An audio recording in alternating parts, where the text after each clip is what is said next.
Starting out as a trader can seem like a daunting and complicated process.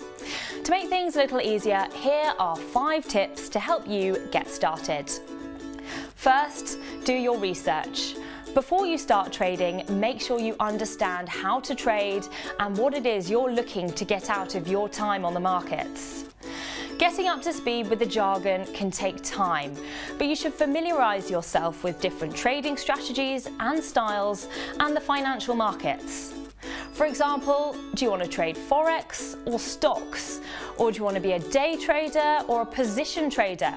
These are all things you need to consider before getting started.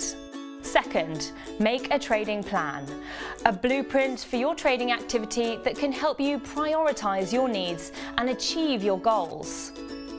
A trading plan should take into consideration your time commitments, the markets you will trade, and the entry and exit rules for your trades. A trading plan should also include ways for you to manage your risk. Risk management strategies are designed to minimise your exposure to risk and can be a good way to outline when to apply stops to your trades. Stops are an instruction to close a trade at a specific price and will minimise your losses in case the market moves against you. Guaranteed stops will always close your trade at exactly the price you specify, even if there are liquidity problems in the underlying market.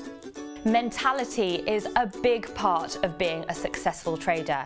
It's likely that not every trade you make will be successful, especially when you first start out.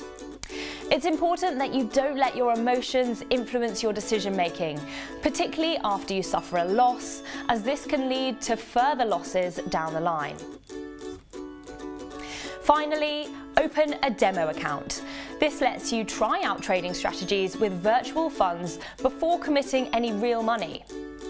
Opening a demo account can help you build confidence in a completely risk-free environment, which is a good way to find your feet before trading with real funds.